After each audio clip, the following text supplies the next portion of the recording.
સણોસરા ગામે એક મગફળીની પ્લોટની વિઝિટ માટે આવ્યા હતા.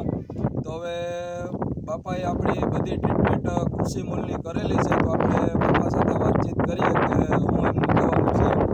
શું નામ તમારું? ગામ? Mobile number?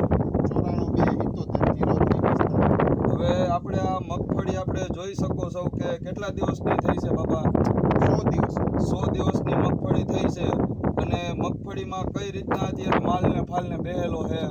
માલ હારામાં હારો બેહેલો હે. અને બધી ટ્રીટમેન્ટ આપણે ક્યાંથી લીધેલી છે? કૃષિ મોલ માણાવદરમાંથી લીધેલી છે.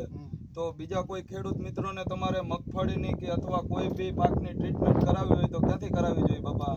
કૃષિ મોલ. અને જ્યારે તમારે દવા છાંટવાની હોય ત્યારે તમે શું કરતા હો? દવા છાંટવાની પહેલા અહીંયાથી કૃષિ મોલેથી એક માણસ આવે. હા, બરાબર છે. પછી જોઈ જાય, આખા પ્લોટની વિઝિટ કરી જાય અને પછી તમને દવાનું ભલામણ કરતા હોય. એ તમે બધા સ્પ્રે લીધેલા છે આમાં, અને તમને બધી દવા